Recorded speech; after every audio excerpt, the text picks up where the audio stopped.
What's up, you wild tigers? Welcome to another game design show. I haven't done a video like this in forever. Remember those hero journeys and the rules of the night? Man, that brings it back. But this is my backyard, my LA home. Yeah, it's a whole house. It's beautiful, and yeah, I don't know how we got this. Actually, it kind of ties into the topic of today, which is going to be flow state.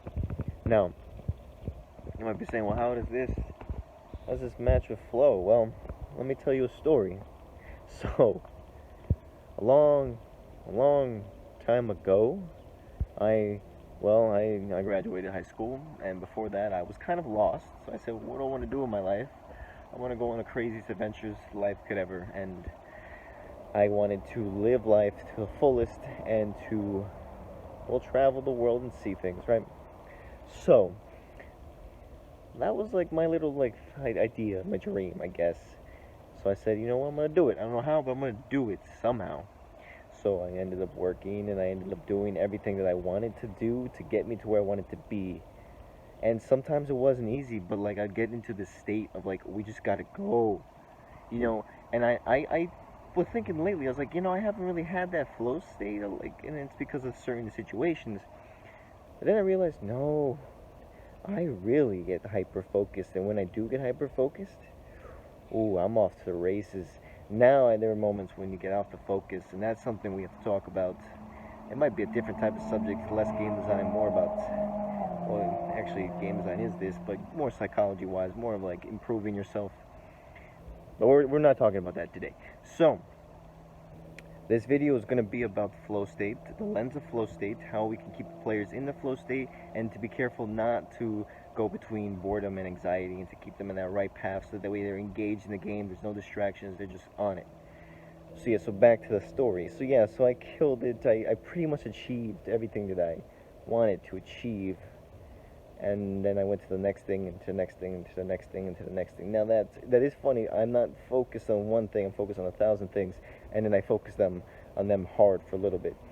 Well, one of them was a dream of mine, which was to go back to New York and live there after I graduated from high school, and maybe go to college there. But things changed, and then one day my friend said, hey, let's go to California. And I said, yeah, I mean, California is close enough to what New York is, except it's not as cold, and I'm not really feeling the cold anymore. So we said we're going to go to California.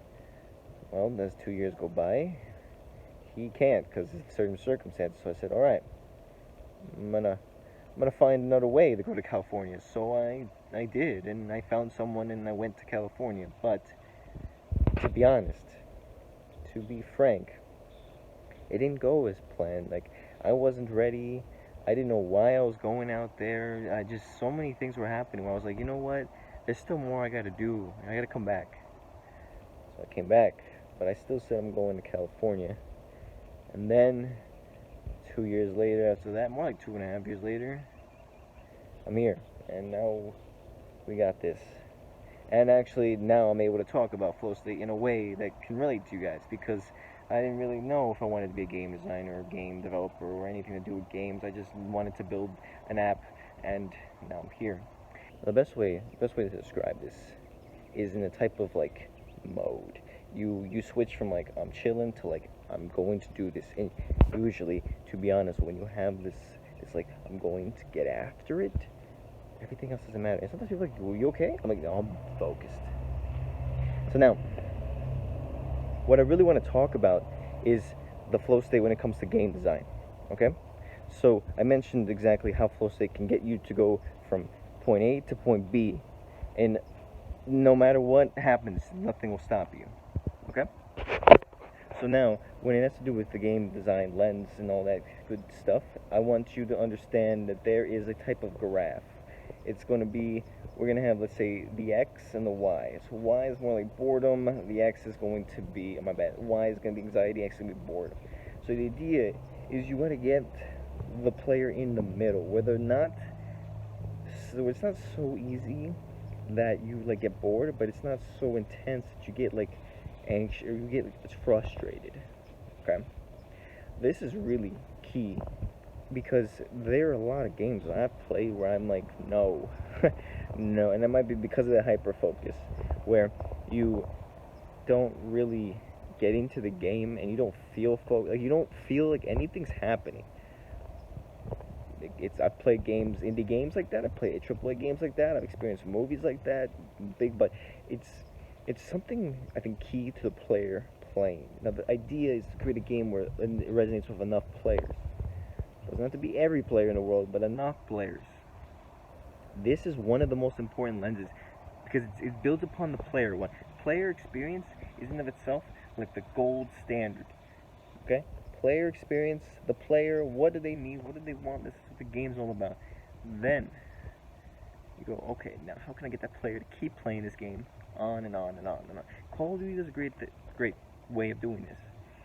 The reason why is because they continue to do a more of a competitive type of flow. And it's actually grown more over the years because of esports and these tournaments and these new maps that come out like more rapidly than it was before. But it's more about like the style of the game itself. It's not even something that they can do. It's more of like something that happens because the player's playing it. So for instance, Call of Duty, every match is different depending on who's playing. Some games might be super hard because of the skill level, some games might be easier. I've noticed games nowadays like Fortnite has bots so that they can make this flow state easier to control. And I agree, that's important. Because if it's too hard, you lose players. It's too easy, you lose players.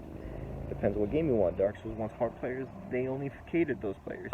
But guess what? Those players love all their games because it's just like that. So remember the little chart. That's very important. Understand what exactly is flow state, what your player is gonna perceive, what's going on in their head. They have a drive to beat this game no matter what. At least that's what I do with games. Any game I played, the Mario Super Sluggers, the baseball game, I was going to win that game or die. I would not go to sleep. I remember every night, I'd be like, I'm going to win no matter what. I don't know why I did win eventually. And to be honest, it wasn't fun, but it was fun when I won. It was like the most satisfying thing ever. So understand that sometimes games itself, it isn't about the fun of it. It's about the ability to complete this task. That's why people love Dark Souls. It's frustrating as heck. But hey, you get it. Ooh, that feeling. That's why getting a dub in Fortnite feels good, because it's hard. But once you get it, it feels good. You want more, because you get into that state. If you ever won a match, then won the next one, and the next one, and the next one, that's flow. We need your players to have that. It's not easy. I mean, most of these topics we talk about is me learning them, and then finding a way to express them. And I've learned ways to express them even better. So, I know it's frustrating. I'm making games for this game jam, and it's like, well, what about everything we talked about? It's like time to put into practice. That's when you truly learn something. You learn it once, then you try it, then you learn it again, and then now you feel like everything is fully ingrained inside you. So, don't give up. Figure out the flow state. Figure out the flow state even for your own game making. When do you feel like you're in it? Do you feel like you're doing something too hard? Too much anxiety is coming up here and you can't get in the flow? Is it too easy and you can't seem to just stick to it? Like, you gotta figure this out too as a game maker. So, understand flow. There's a book called Flow. I would recommend reading it. It's such a good book. It explains this way more. It explains how people become successful. It explains how people become more happy because of it. And it explains how you can make this game more of a flow type of game and less of a, here, play this game and see what happens, and hopefully you like it, and hopefully it caters to your... No. This is something you really have to understand. How can I keep the players in the game? How? Especially if it's a multiplayer. How can I get them to keep coming back, buying DLCs, buying microtransactions? How can I keep the single player games talking about the story over and over and over, and people keep playing this game 5-6 years down the road? How can I make my game relevant? So remember, what is flow state? Flow state is the idea, the act, that the player is so hyper-focused on completing the task, and it's not too hard, it's not too easy, that they feel rewarded every moment. It's like accomplishing something. It's usually what flow is. It's accomplishing something and feeling good about it, being rewarded accordingly. So, we'll need to figure all that out. We have many more lessons to figure out how we can fully establish a flow state. So as always, guys, keep designing, and you are a game designer.